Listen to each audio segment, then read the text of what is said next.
Nikola Tesla. Materia, éter y energía. Electrodinámica y tierra plana.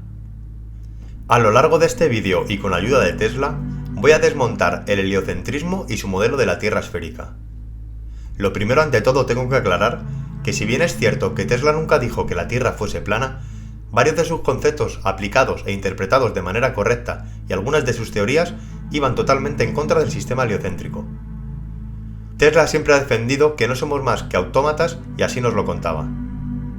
Los seres humanos podían ser abordados como máquinas revestidas de carne. El cuerpo del hombre es una máquina perfecta. Conozco mi circuito y lo que es bueno para él. Alimentos que casi toda la gente come, para mí son nocivos y peligrosos.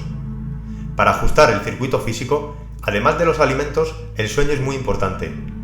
A partir de un trabajo largo y agotador que requiere un esfuerzo sobrehumano, después de una hora de sueño estaría completamente recuperado. He adquirido la capacidad de administrar el sueño, quedarme dormido y despertarme en el momento designado. Si hago algo que no entiendo, me obligo a pensar en mi sueño y así encontrar una solución. El torrente sanguíneo puede ser controlado, y muchos procesos en y alrededor de nosotros. El ser humano es un autómata autopropulsado completamente bajo el control de influencias externas. Aunque parezcan voluntariosas y predeterminadas, sus acciones se rigen no desde dentro, sino desde fuera. Es como una carroza sacudida por las olas de un mar turbulento.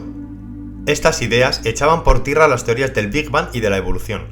A mi entender, quería decir que somos seres creados intencionadamente y que no vendríamos precisamente de una gran explosión cósmica. De hecho, la propia ciencia cuestiona el Big Bang. También aplastaría la idea de que hemos sufrido un proceso evolutivo de algún primate o simio. Para empezar, no es comprobable. La evolución significa que no puedes ver lo que sucederá a menos que vayas a vivir durante 7 millones de años. No se puede explicar. Es totalmente imposible. Si intentaras encontrar hechos que sean verdaderos, se anularía la evolución. Tesla continuaba diciendo: nuestros cuerpos son de una construcción similar y están expuestos a las mismas influencias externas. De esto se deriva una semejanza de respuesta y una concordancia de las actividades generales en las que se basan nuestras reglas sociales, nuestras leyes y demás. Somos autómatas controlados totalmente por las fuerzas del medio, zarandeados como corchos en la superficie del agua, pero confundimos el resultado de los impulsos del exterior con el libre albedrío. Los movimientos y otras acciones que llevamos a cabo siempre preservan la vida, y aunque aparentemente somos bastante independientes unos de otros, estamos conectados por lazos invisibles. Tengo el conocimiento de cómo transformar la energía mental y vital en lo que queremos, y lograr el control de todos los sentimientos. Los hindúes lo llaman Kundalini. Este conocimiento puede ser aprendido, por lo que se necesitan muchos años o se adquiere por nacimiento. La mayoría de ellos yo he adquirido por nacimiento. Se encuentran en la más estrecha relación con una energía sexual que es de la más extendida en el universo. La mujer es el mayor ladrón de esa energía, y por lo tanto del poder espiritual. Siempre lo he sabido y estuve en alerta. De mí mismo he creado lo que quería, una máquina reflexiva y espiritual. Con el paso del tiempo, se me hizo perfectamente evidente que yo era básicamente un autómata que estaba dotado con capacidad de movimiento, que respondía a los estímulos de los órganos de los sentidos y que pensaba y actuaba en consecuencia. Con todas estas afirmaciones y estudios de Tesla, podemos entender que el ser humano es una máquina perfecta en todos sus aspectos, un diseño inteligente de algo que no llegamos a comprender. Pero si existe una teoría que destruye por completo el heliocentrismo, esa es la teoría de la electrodinámica o dinámica de la gravedad de Nikola Tesla. Explica cómo se relaciona la supuesta gravedad con la fuerza electromagnética, un modelo sobre la materia, el éter y la energía, y cómo se relacionan estas tres cosas entre sí. Es una teoría de campo unificado, que une todas las fuerzas fundamentales existentes y las respuestas de las propias partículas en un marco teórico único. Tesla propuso que la gravedad es un efecto de campo y ahora se le está dando una consideración más seria por los científicos. En el momento que anunció su crítica sobre el trabajo de Einstein, Tesla fue criticado por la comunidad científica. Al principio se desarrolló esta teoría entre 1892 y 1894, durante el periodo en que Tesla estaba llevando a cabo experimentos con alta frecuencia y alto potencial de corrientes. Aunque estos principios orientaron su investigación y sus experimentos del futuro, no anunció su teoría hasta casi el final de su vida. La teoría dinámica de la gravedad no aparece ni se menciona en ninguna parte, y esto se debe a que sigue siendo un archivo clasificado por el gobierno de los Estados Unidos.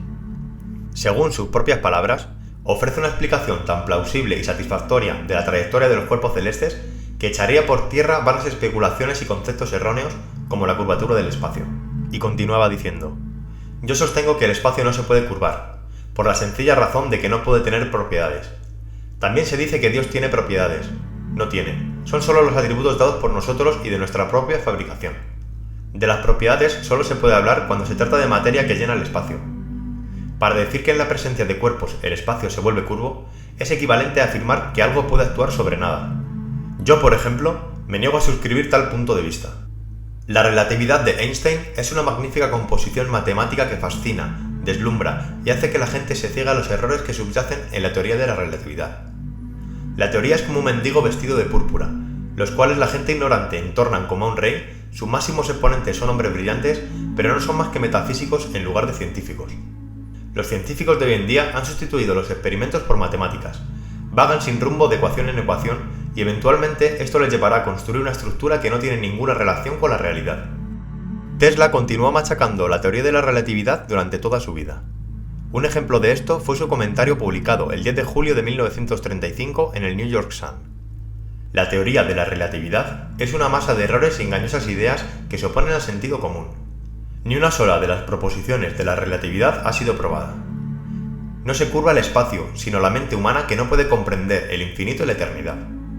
Si la relatividad ha sido claramente entendida por su creador, él ganaría inmortalidad, aun todavía físicamente, si esto le complaciera. Yo soy parte de una luz y es la música. La luz llena mis 6 sentidos. La veo, oigo, siento, huelo, toco y pienso. Pensando en ella significa mi 6º sentido. Las partículas de luz son notas escritas. Un rayo puede ser una sonata entera. 1000 bolas de relámpagos es un concierto.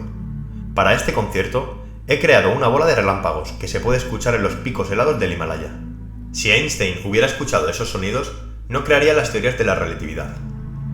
Estos sonidos son los mensajes a la mente indicando que la vida tiene un sentido, que el universo existe en perfecta armonía y su belleza es la causa y efecto de la creación. Esta música es el ciclo eterno de los cielos estelares. Los latidos del corazón del hombre son partes de la sinfonía de la Tierra. El espacio curvo es el caos no es música. Einstein es el mensajero de la época de ruido y de furia. De acuerdo con la teoría de la relatividad, 2 líneas paralelas se darán cita en el infinito. Por eso la curvatura del espacio de Einstein se enderezará. Una vez creado, el sonido dura para siempre. Para un hombre puede desaparecer, pero sigue existiendo en el silencio, que es el mayor poder del hombre. El 10 de julio de 1937, Tesla publicó una declaración en su 81 cumpleaños dedicada a Einstein. Era una crítica a la teoría de la relatividad.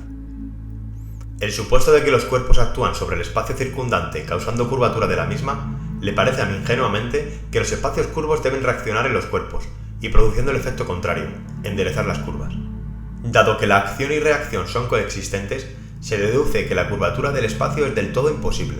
Pero aún así, si no existiera, no podría explicar los movimientos de los cuerpos según lo observado.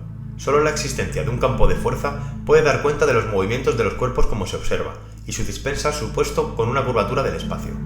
Toda la literatura sobre este tema le es fútil y destinada al olvido. Así son todos los intentos de explicar el funcionamiento del universo sin reconocer la existencia del éter y la función indispensable que desempeñan los fenómenos. Como he rastreado documentos científicos en más de media docena de lenguas durante mucho tiempo sin encontrar el más mínimo indicio, considero que he sido yo quien ha descubierto de manera original esta verdad, que puede expresarse con esta afirmación. No hay energía en la materia aparte de la que recibe del entorno. Si bien esta declaración afirmó que Tesla había resuelto una teoría dinámica de la gravedad de que pronto esperaba dar al mundo, según los informes, murió antes de darse a conocer los detalles. Todavía hay un halo de misterio alrededor de su muerte, aunque la fecha exacta no es segura. Se especula que su muerte pudo haber sido causada por un exceso de presión o asfixia por parte de agentes con el fin de extraer y obtener los documentos secretos con respecto a esta teoría, ya que atentaba totalmente contra el modelo heliocéntrico y desmontaría su magnífico y siniestro plan. Murió a los 86 años, pero recordemos que varios ancestros de Tesla fueron centenarios. Uno de ellos vivió 129 años. Desgraciadamente, durante toda su vida le han boicoteado trabajos y robado sus patentes. Tal vez sea mejor en este mundo nuestro del presente que una idea revolucionaria o un invento, en lugar de ser ayudado y aplaudido, sea obstaculizado y maltratado en su adolescencia. La construcción de su transmisor de aumento, conocido como la Torre Wardenclyffe o Torre Tesla, también iba en contra del oscuro sistema que gobierna, pero en este caso aún no hacía falta matarlo. JP Morgan dejó de financiarlo y presionó a otros para que no lo hiciesen, y esto fue suficiente para que el proyecto de repartir energía ilimitada y gratuita a todo el planeta no prosiguiera. He sacado a colación estos esquemas de funcionamiento como una mera posibilidad, porque en el futuro no serán necesarios para llevar la energía de un punto a otro. No habrá necesidad de transportarla, tan sencillo como eso. Las generaciones futuras tendrán la posibilidad de poner en marcha las máquinas con la energía que obtengan en cualquier punto del universo. No estoy diciendo nada nuevo. Se trata de una idea ya expresada en el delicioso mito de Anteo, que sacaba la fuerza de la Tierra, la misma que descubrimos en las sutiles especulaciones de uno de sus espléndidos matemáticos. Hay energía en el espacio, sin duda. ¿Será estática o cinética? Si es estática, nuestras expectativas se desvanecerán en el aire. Si es cinética, y estamos seguros de que lo es, que el hombre acomode su maquinaria a la marcha de la rueda de la naturaleza es solo cuestión de tiempo. He invertido todo mi dinero en experimentos para realizar nuevos descubrimientos que permitan a la humanidad llevar una vida un poco más fácil. Según la teoría dinámica de la gravedad, el concepto del éter es parecido a lo que sería la energía oscura hoy en día. Tesla decía que el espacio no era curvo y que todas las fuerzas se relacionaban entre sí, tanto la velocidad del sonido, como la velocidad de la luz, como los rayos X, y que para resolver este fenómeno se utiliza la misma matemática. Recordemos que Tesla era un auténtico autodidacta y un gran físico y matemático. En primer lugar, hay que partir de que esta no es una fuerza de atracción como se cree, sino una fuerza de empuje, y así debe ser tratada para efectos de la física. Existe algo que nos empuja desde arriba hacia abajo. Proviene como respuesta o reacción a la acción de fuerzas electrostáticas y electromagnéticas terrestres. Así lo entendía Tesla. Creo que la explicación más probable y plausible para la mayoría de estos fenómenos reside en el mundo microscópico de las moléculas y los átomos que giran y saltan de órbita en órbita, tan parecido por otra parte a los cuerpos celestes que contemplamos como el Sol y la Luna, portadores y muy probablemente agitadores del éter, o en otras palabras, portadores de cargas estáticas. La rotación de tales moléculas y del éter genera esfuerzos o tensiones electrostáticas. El equilibrio de esas tensiones del éter desencadena otros movimientos o corrientes eléctricas a su vez, y la trayectoria orbital que siguen es la causa del magnetismo eléctrico y permanente. Se ha observado un flujo de electricidad positiva que se mueve hacia abajo desde la atmósfera hacia la Tierra. La causa es la carga negativa de la Tierra, que atrae iones positivos de la atmósfera. Un sistema eléctrico generado por procesos naturales. Las fuerzas mencionadas pueden traducirse en una sola gran fuerza natural de empuje, que vendría sustituyendo a lo que comúnmente se conoce como la fuerza de gravitación terrestre. Tesla decía: el proceso implicado en la generación de las ondas es el siguiente. El Sol proyecta partículas cargadas que conforman una corriente eléctrica que pasa a través de un estrato conductor de la atmósfera de aproximadamente 10 kilómetros de espesor y que envuelve a la Tierra. Esta transmisión de energía es exacta a la que yo puse de manifiesto en mis conferencias experimentales, en la que un extremo del cable está conectado a un generador eléctrico de alto potencial, mientras que el otro extremo está libre. En este caso, el Sol representa el generador y el cable el aire conductor. El paso de la corriente solar implica la transferencia de cargas eléctricas de partícula a partícula a la velocidad de la luz, de lo cual resulta la producción de ondas extremadamente cortas y penetrantes. Como el estrato de aire mencionado es la fuente de las ondas, se sigue que los llamados rayos cósmicos que se observan a grandes altitudes deben aumentar a medida que dicho estrato se aproxima. Mis investigaciones y cálculos han sacado a la luz los siguientes hechos vinculados a esto. 1. La máxima intensidad de los denominados rayos cósmicos debe ocurrir en la porción cenital de la atmósfera. 2. La intensidad debería aumentar con más y más rapidez hasta una altura de unos 20 kilómetros, donde comienza el estrato de aire conductor. 3. De ahí en adelante, la intensidad debería caer, primero lentamente y luego a gran velocidad, hasta alcanzar un valor insignificante a una altitud de unos 30 kilómetros. 4. El alto potencial debe manifestarse en el extremo libre del cable terrestre, lo que equivale a decir en el lado que está oculto al Sol.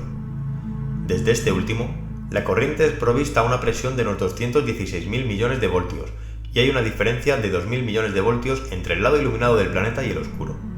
La energía de esta corriente es tal que explica fácilmente la aurora y otros fenómenos que se observan en la atmósfera y en la superficie de la Tierra. Tesla también afirmó que la radiación electromagnética se propaga a través del éter. Pero, ¿qué es el éter? Según Aristóteles y sus colegas griegos, el éter era la quinta esencia, el quinto elemento que nutre a los otros cuatro: tierra, agua, aire y fuego. Y para los antiguos maestros védicos, el éter es el akasa, el on primordial del que nació el universo. Hace miles de años, el Nada Brahma de los Vedas enseñaba que el universo es vibración. Cuando Tesla conoció a Swami Vivekananda, se quedó fascinado.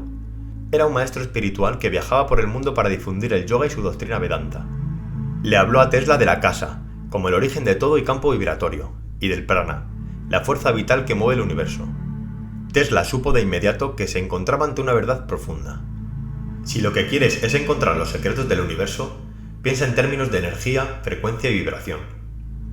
El éter permite a la materia pasar casi libremente por ella, y en él, las ondas son electromagnéticas y electrostáticas.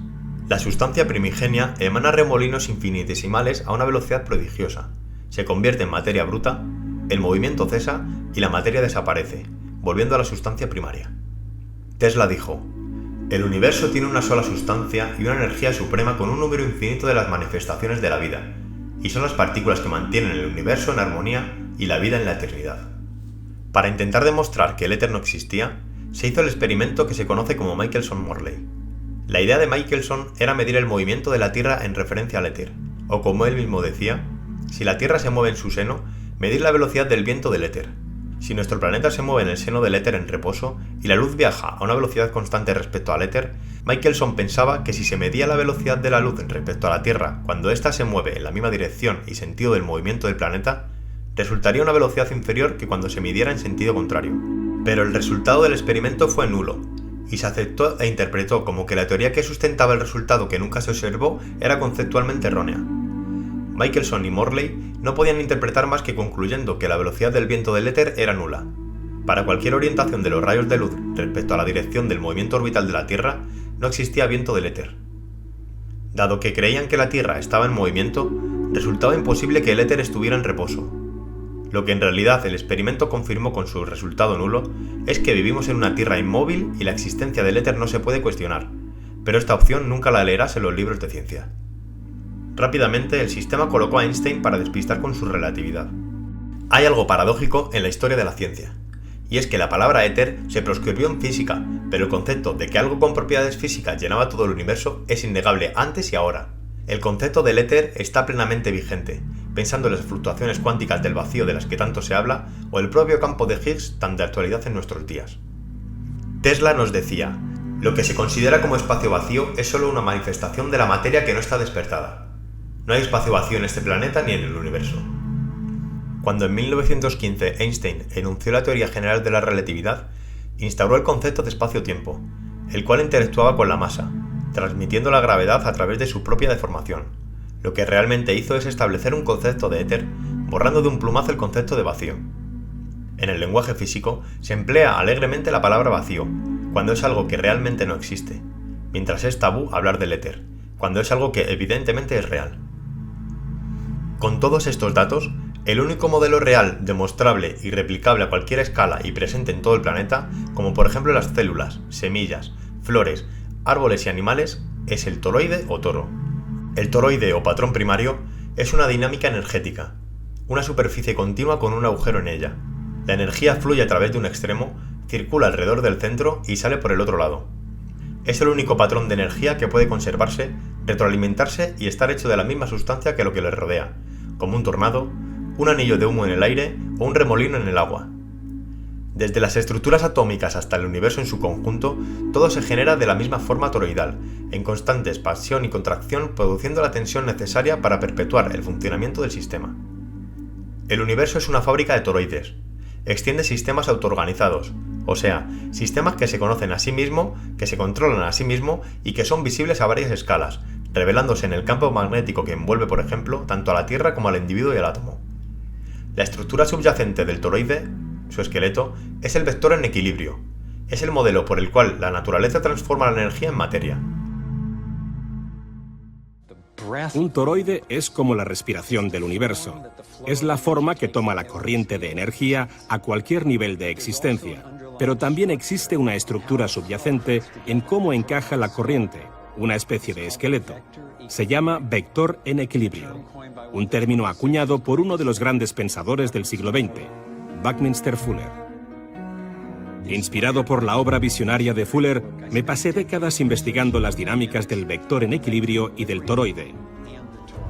Ahora mismo estamos en uno de los lugares sagrados más antiguos del mundo, el templo de Osiris en Abidos, Egipto. Se han encontrado muy pocos símbolos y signos en el templo de Osiris. Sin embargo, hay un dato muy importante en ese templo. Es un dibujo apenas visible, pero muy preciso y claro. No está grabado con cincel en la piedra, ni tampoco esculpido. Está grabado con un objeto candente en la estructura atómica de la piedra, de una forma extraordinaria. Nassim ha descodificado el símbolo de Osiris en 3 dimensiones. Ya que nuestro mundo no está formado solo por 2 dimensiones, tiene sentido que los códigos que transmiten información sobre nuestro mundo tampoco se limiten a diseños planos. Su versión tridimensional del símbolo de Osiris empieza con el vector en equilibrio, un campo de fuerza en perfecto equilibrio que irradia 12 líneas de energía iguales. Estabilizan su centro como los 12 radios de una rueda.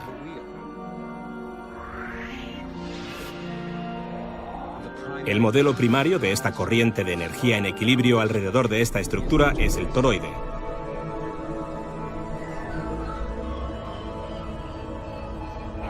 Aquí lo ampliamos a la siguiente escala con un total de 64 pirámides llamadas tetraedros.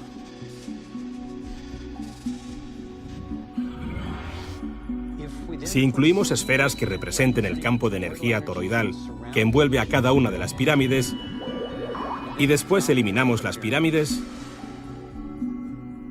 nos encontramos una matriz que es sorprendentemente una superposición exacta del símbolo de Osiris. Un modelo tridimensional con el mismo modelo que fue grabado con un objeto candente en el muro de piedra del templo egipcio hace miles de años. Bueno, ahora viajemos a través de los continentes, de Egipto a China, donde la misma figura geométrica aparece en otro lugar sagrado construido en 1420. Si vas a la ciudad prohibida, allí residen los dioses del sol y allí encuentras en la entrada a los perros Fu, los guardianes del conocimiento, quienes lo protegen bajo sus patas. La misma figura geométrica de 64 unidades de energía aparece codificada de nuevo.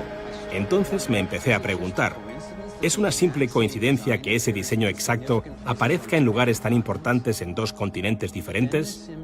Pero luego Nassim me enseñó que a lo largo de los siglos esta figura geométrica de 64 puntos aparece codificada de nuevo en otras culturas de todo el mundo.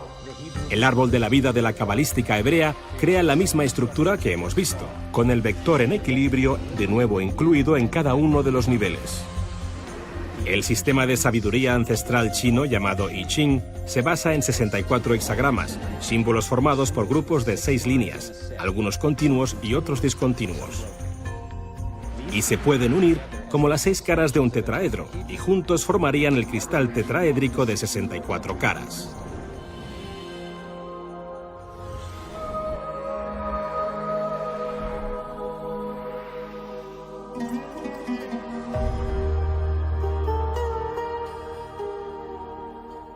Este mismo patrón aparece en los estudios científicos modernos.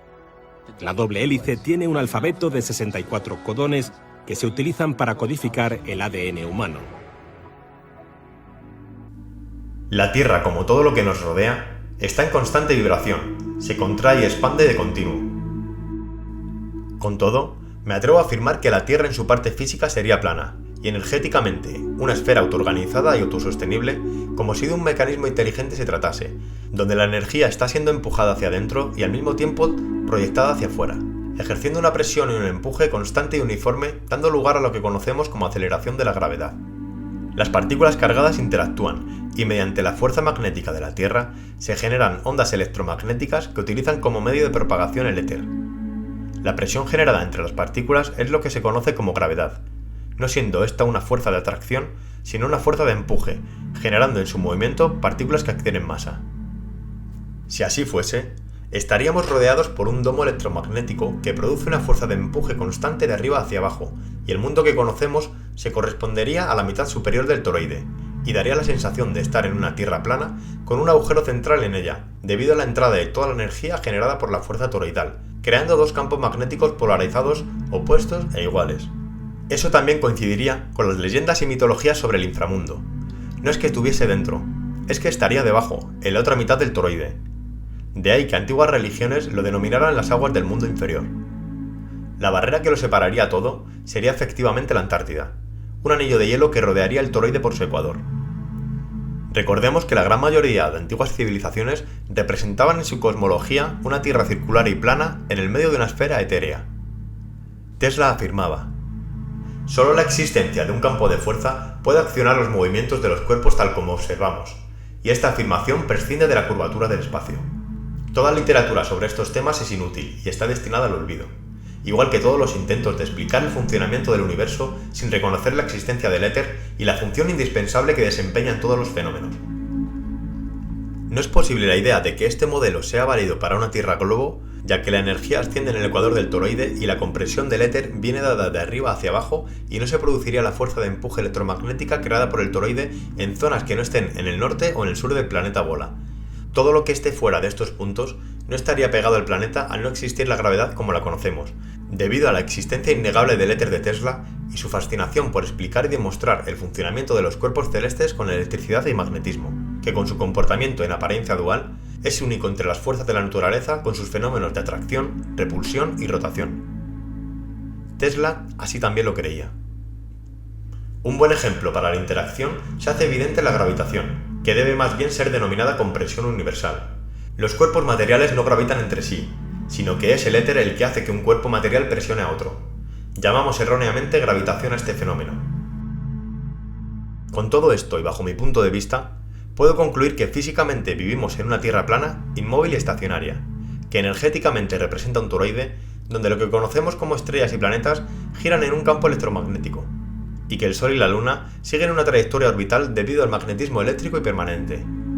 Hay quienes afirman que, de ser así, el electromagnetismo solo afectaría a materiales con carga positiva o negativa y a metales magnéticos, y que todo lo restante a nuestro alrededor no tiene carga, pero no comprenden que toda la materia es originaria de la luz que emana de la fuente creadora. Para ellos, dedico esta reflexión y maravillosas palabras de Tesla. Todo es la electricidad. Primero fue la luz, fuente sin fin de donde procede lo material y lo distribuye en todas las formas que representan el universo y la Tierra con todos sus aspectos de la vida. El negro es el verdadero rostro de la luz, solo que no lo vemos. Electricidad soy. Yo soy la luz en la forma humana. La materia se crea a partir de la energía original y eterna que nosotros conocemos como la luz. Ella brillaba, y fueron apareciendo las estrellas, los planetas, el hombre y todo lo que hay en la Tierra y en el universo. La materia es una expresión de infinitas formas de la luz, porque la energía es más vieja que ella. Hay 4 leyes de la creación. La primera es que la mente no puede concebir o medir matemáticamente la fuente de toda la trama desconcertante y oscura. En esa parcela cabe todo el universo. La segunda ley reside en la oscuridad expansiva, que es la verdadera naturaleza de la luz, de lo inexplicable, y es transformado en la luz. La tercera ley es la necesidad de la luz de convertirse en una materia de la luz. La cuarta ley es: no hay principio ni fin. Las 3 leyes anteriores siempre tienen lugar y la creación es eterna.